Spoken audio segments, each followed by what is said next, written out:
विनोद बंसल जी, हमें बचपन से ये पढ़ाया गया है विभिन्नता में एकता। हमें बचपन से कहा गया है कि हम हिंदू हैं, सामने जो अगर मुस्लिम है कोई तो वो मुस्लिम है। हमें ये नहीं बताया गया कि ये मुस्लिम कब से बना या हिंदू धर्म कब से था। और आज जब गुलाम नबी आज़ाद या कोई ऐसे कहता है, या जब आप कहते हैं हिंदू राष्ट्र की बात, या मुस्लिम को जब आप कहते हैं किसी मुस्लिम शख्स को कि भाई देखो पहले तुम हिंदू थे, तो आप उसको, आप ये नहीं कह रहे कि पीछे की बात भूल जाओ, आप ये कह रहे हैं कि पीछे की बात याद करो, पीछे तुम कौन थे, क्या करते थे। तो क्या उसको एक सॉफ्ट थ्रेट दिया जा रहा है कि अगर हिंदुस्तान में रहना है, अगर यहां पर हिंदू राष्ट्र की बात करने वालों के साथ रहना है तो तुमको हिंदू बनना पड़ेगा?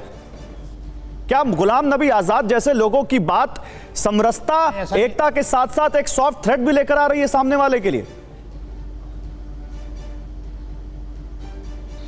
देखिए, गुलाम नबी की बात तो गुलाम नबी जानते हैं, वो जवाब उन्हीं से लेना चाहिए। लेकिन मैं ये कहना चाहता हूँ कि ये जो गुलाम नबी हों या दिग्विजय सिंह हों या कमलनाथ हों, ये हिंदुत्व के नए नए अवतार बनने की कोशिश कर रहे हैं।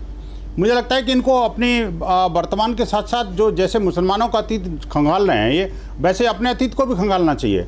ये वही लोग हैं जो कांग्रेस की कोख से जन्मे हुए लोग हैं। ये कांग्रेस के कोख से जन्मे हुए जितने भी नेता हैं ना, उनका चाल चरित्र चेहरा कमोबेश एक सा ही मिलेगा। अभी चुनाव चूंकि आने वाले हैं तो इसलिए इनका वो अपना राग शुरू हो जाता है। और उससे पहले अगर ये भड़काऊ भाईजान की बात करो, जो आपके चैनल पर बैठे हैं, जो बजरंग दल को गुंडा कह रहे थे, अपने जिहादी गुंडों के बारे में एक शब्द नहीं बोलेंगे। ये नहीं बोलेंगे कि किस तरह से हजारों की संख्या में तीर्थयात्री मेवात के अंदर एक मंदिर में फंसने को मजबूर हुए और उनको ऊपर जलियांवाला बाग जैसा कांड जो है ना, अंग्रेजों की तरह गोला बारूद का बौछार कर रहे थे, उन शब्द नहीं बोलेंगे। ये एक मिनट, उन गुंडों के बारे में नहीं बोलेंगे कि वो गुंडे थे, वो आतंकवादी थे। विनोद जी, अब अगर आपको किसी पर आरोप लगाना है, आप संसद की भाषा में आरोप लगाइए। अग्रवाल जी, मुझे बहुत दुख है, कतई आपको भी नहीं और किसी को भी डिबेट में नहीं करूंगा। अमर्यादित शब्दों का इस्तेमाल मत करिए। देखिए, इन्होंने बजरंग दल को गुंडा कहा और आपने रोका नहीं। आपने देखिए, जब बजरंग दल को गुंडा कहा तो आपने रोका नहीं। को रोकेंगे, इस बात का दुख है मुझे। आरोप दिया ना रोका उनको। आरोप आप मेरी स्क्रीन पे कोई कुछ नहीं कहेगा। मेरी स्क्रीन पे बजरंग दल को गुंडा कह देंगे? ये मेरी स्क्रीन पे कोई कुछ नहीं कहेगा। नहीं कहा ना, आपकी स्क्रीन पे बोला इन्होंने।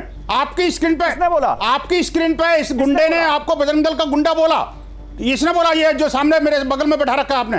अरे इनको तमीज होना चाहिए भाईजान को। बजरंग दल को क्या बोलते हैं, बोलना चाहिए। गुंडा है, बोलो। अरे तुम आतंकवादी हो, गुंडा एक नंबर का, निकृष्ट हो, तुम खतरनाक हो। ये देखिए, ये इनकी भाषा देखिए। चलो खामोश, इनकी भाषा देखिए अग्रवाल जी। मैं भाषा का प्रयोग कर रहा हूँ, लेकिन ये मर्यादा में रहें, मर्यादा में रहें, मर्यादा में रहें। इनको हैदराबाद भेजना जानते हैं हम अच्छी तरह से। भागेंगे, उठ के भागेंगे। अरे भैया, तुम पाकिस्तान जाना चले जाना।